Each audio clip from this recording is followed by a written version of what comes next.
जय हिंद दोस्तों। मैं महेंद्र शर्मा स्वागत करता हूं वन वर्ल्ड हिंदी में आपका। उम्मीद करता हूं आप खुश और स्वस्थ हैं। दोस्तों आइए दिखाते हैं पाक मीडिया की एक लेटेस्ट डिबेट, जिसमें कैसे अब ये इमरान पाकिस्तान की मीडिया ही अब इमरान खान की जो नीतियां थी उसको कैसे अब धत्ता बता रही है। क्योंकि पिछले 4 सालों में अमेरिका ने जिस चीज़ को भाव नहीं दिया, वो अब पाकिस्तान के फॉरेन मिनिस्टर बिलावल भुट्टो को कॉल करके अमेरिका बुलाया उनकी खारजा पॉलिसीज़ का डिस्कशन करने के लिए। तो क्योंकि कहीं ना कहीं रशिया यूक्रेन का जो मामला हुआ था, उसके बाद कहीं ना कहीं पाकिस्तान का कनेक्शन अमेरिका से टूट चुका था और ये रशिया जाके अमेरिका को बहुत ज़्यादा नाराज़ कर दिया। उसके बाद ये दूसरी सरकार आई है, पता नहीं क्या कोऑर्डिनेशन बनेंगे। तो इसी प्रकार का चर्चा और विश्लेषण साजिद तरार ने किया है। तो दोस्तों देखिए डिबेट और कमेंट में अपनी प्रतिक्रिया जरूर दें। लास्ट में आपसे रिक्वेस्ट करूँगा, चैनल पर नए हैं तो चैनल को सबसे पहले सब्सक्राइब करें, लाइक शेयर कमेंट जरूर करें। दोस्तों जय हिंद, वंदे मातरम, भारत माता की जय। दोस्तों तरड़ साहब, आज आपसे ये बात करनी है कि इस वक्त पाकिस्तान के जो सबसे यंगेस्ट वजीर खारजा हैं, उनको अमरीकी वजीर खारजा ने, अमरीकी सेक्रेटरी ऑफ स्टेट ने दावत दी है कि वो आए। एक कॉन्फ्रेंस हो रही है फूड सिक्योरिटी के ऊपर, उस हवाले से वो बुलाना चाह रहे हैं। आप बिलावल भुट्टो जरदारी के विजिट को अमेरिका में कैसे देखते हैं, और खासकर इस तनाजर में जो पिछले 2.5 साल में खासकर बाइडेन एडमिनिस्ट्रेशन जब से आई तो जो हालात खराब हुए। आपका अपना ताल्लुक भी रिपब्लिकन पार्टी से, और आप व्हाइट हाउस के टेम्परेचर को, स्टेट डिपार्टमेंट और यहाँ के मीडिया के टेम्परेचर को बहुत अच्छे से जानते हैं। जरा इस लेंस से हमें बताइएगा कि इनको विजिट को कैसे रिसीव किया जाएगा, और आप क्या समझते हैं, कोई बेहतरी की उम्मीद है या कि अमेरिका के अंदर गमो गुस्सा है? आप इसको कैसे देखते हैं?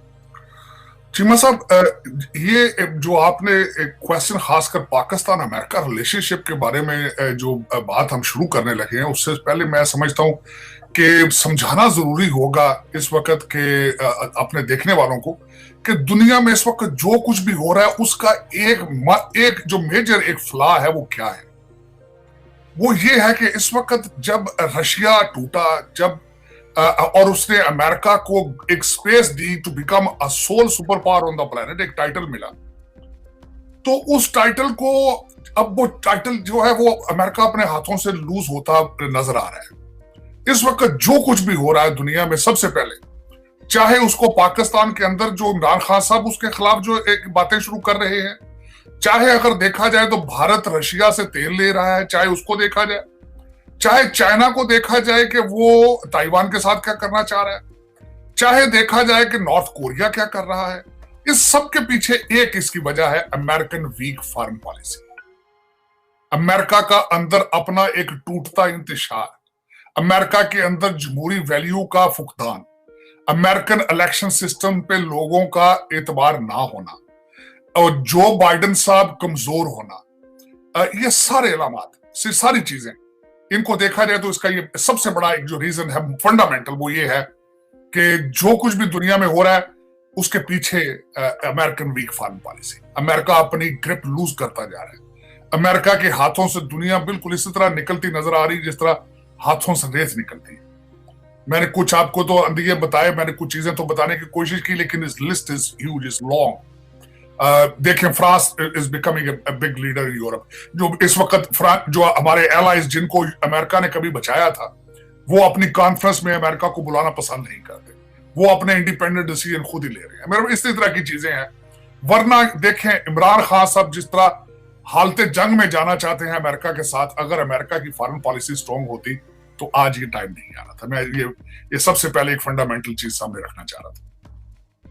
अब क्योंकि उसके साथ बाई प्रोडक्ट्स हैं, ये फूड सेफ्टी की जो इस वक्त जो कॉन्फ्रेंस हो रही है 12 से 18 मई तक, और जिसके बारे में कॉल भी की गई है, उसके बारे में सबसे बड़ा एक रीजन ये है कि रशिया ने, रूस ने यूक्रेन की पोर्ट्स को ब्लॉक कर दिया है, और वहां से फूड सप्लाई चेन, जो चीजें वहां से मिडिल ईस्ट जाती थी और जो अफ्रीका जाती थी, वो ब्लॉक हो चुकी है। और फूड सेफ्टी की, और ये सारी चीजें डिस्कस की जाएंगी यहाँ पे, लेकिन ultimately under the Biden approach, under the social set mind, under different मेरा मकसद है लीडरशिप पोजीशन में नहीं है इस वक्त। America is not performing as a leader. They are, जिस तरह कहा जाता है कि बाइडेन साहब की एडमिनिस्ट्रेशन को इस third term of Barack Obama, तो बराक ओबामा की गवर्नमेंट क्या थी, अपोलोजेटिक टाइप थी। वो मेरा मकसद है, उनके लीडिंग पोजीशन नहीं थी, अपोलोजेटिक थी।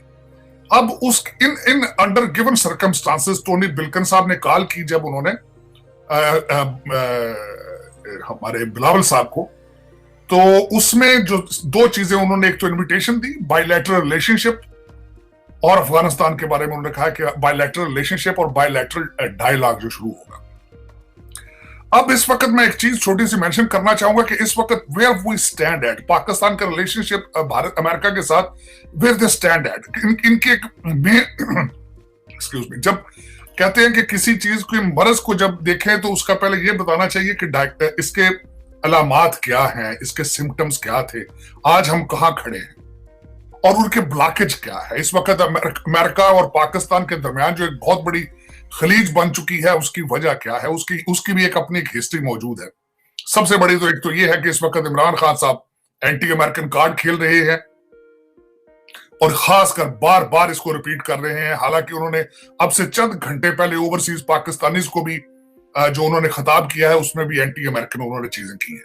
और ये भी जिस तरह मैंने कहा है आपको कि it's due to the weak American foreign policy. उसके बाद दूसरे नंबर पे मेरी जो डायग्नोस्टिक है वो वॉशिंगटन डीसी में इंडियन लॉबी है, इंडियन डायस्पोरा है। तीसरे नंबर पर व्हाइट हाउस की इंडियन अपॉइंटमेंट्स हैं। चौथे नंबर में मैं इस पे करूंगा कि इंडियन जो हमारे अमेरिका के अंदर सीईओज हैं अमेरिकन बिग कंपनीज के, उनका इन्फ्लुएंस है। पांचवें नंबर पर इंडियन कांग्रेसमैन है।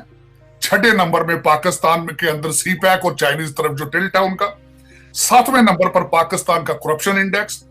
आठवें नंबर पर जो इन्होंने खान साहब ने मिलके जो एक इस्लामिक एक पिक्चर ड्रा कर रहे हैं, जिस तरह अमर बिल मारूफ है, जिस तरह टीएलपी के साथ जो चीजें की हैं, ultimately America is watching it, the whole world is watching. और उसके अंदर ही अगर देखा जाए तो उसामा बिन लादेन का मिलना एक बहुत बड़ा शॉक था।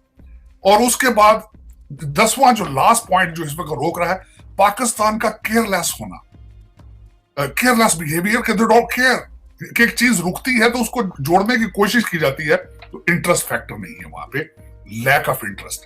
तो ये 10 एक फैक्टर हैं जिनके बारे में अगर सोचा जाए तो इसमें एक पाकिस्तान को काफी काम करना पड़ेगा। अब देखते हैं बिलावल भुट्टो साहब क्या है। बिलावल भुट्टो साहब के नाना जो थे, उन्होंने भी सियासत यहीं से शुरू की थी। He was a foreign minister first, got the training. Peoples Party चाहती है कि ये भी ट्रेन हो to become a prime minister of Pakistan. और इसमें बल्कि इस ट्रिप में अंदर पाकिस्तान का तो जाहिर है कुछ ना कुछ डिस्कस होगा, लेकिन Peoples Party will lay the foundation for the future, their relationship with America. अब उसके बारे में पाकिस्तान में लोगों ने बातें चाय में गोइयां शुरू हो चुकी हैं, जो एंटी बिलावल जो या एंटी करंट एडमिनिस्ट्रेशन पाकिस्तान की जिन्होंने बात करनी थी, उनमें सबसे ज्यादा जो बात इस वक्त वायरल हो रही है, अली अहमद साहब की स्टेटमेंट है कि वो पाकिस्तान के अंदर बेसिस का वादा करके आएंगे। अगर हमें आप लेकर आते हैं, पीपल्स पार्टी आपको लेकर आते हैं, तो बिलावल भुट्टो साहब आप पाकिस्तान में मिलिट्री बेसिस का वादा करेंगे। लेकिन अल्टीमेटली ये रूमर्स हैं। अब उसमें मैं बताना चाहूंगा सबसे बड़ी बात कि बिलावल भुट्टो साहब के इस दौरे से क्या एक्सपेक्टेशंस है। सबसे पहले तो मैं ये समझता हूं कि ये डैमेज कंट्रोल है, डैमेज कंट्रोल जो इमरान खान साहब कर रहे हैं उसके वजह से आएंगे। लेकिन मैंने आपके सेगमेंट में कई दफा कहा कि शहबाज शरीफ साहब के पास एक और करंट जो भी गवर्नमेंट रजीम है, उनके पास एक व्हाइट कार्ड है, उनके पास एक कार्ड है जिसको यूज वो कर भी रहे हैं और करना चाहिए भी, और दुनिया भी इंटरेस्ट शो कर रही है कि we wanted to work with Pakistan, we are interested in. और ये उसी सिलसिले की एक कड़ी है जो इनको इन्वाइट किया गया है to the United Nations, come here and meet. और उसमें काफी एक्सपेक्टेशंस हैं। जो सबसे ज्यादा एक्सपेक्टेशन इसमें ये देखी जाएगी कि पाकिस्तान बायलैटरल टॉक्स जो है वो, क्योंकि पहले आप हर चीज रुक चुकी है इस वक्त, उसको दोबारा कहीं से शुरू किया जाए, और जो डिस्ट्रस्ट का एक फैक्टर है उसको दोबारा किसी पेज पे लाया जाए। उसके बाद अफगानिस्तान के बारे में बातें की जाए, और उस रीजन के बारे में कुछ बातें की जाए कि चाइना कहाँ रहेगा, भारत का क्या रोल होगा। ये सारी चीजें डिस्कस होगी मेरे ख्याल में। It's a very good news for Pakistan, और it's a very good first step for Bilawal to test the waters मेरे ख्याल में। लेकिन जिस तरह मैंने आपको कहा है कि अब देखें कि आने वाले दिनों में ये ट्रिप मेरे ख्याल में तो it will be a very good trip. और उसमें ये भी सुना जा रहा है कि हिना रबानी खर भी शायद उनको ज्वाइन करें यहाँ पे, that will be another thing.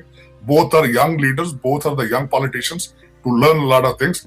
और जो एक जमूद है, एक जो आइस एक बन चुकी है ऑलमोस्ट रिलेशनशिप में, that has started melting down मेरे ख्याल में.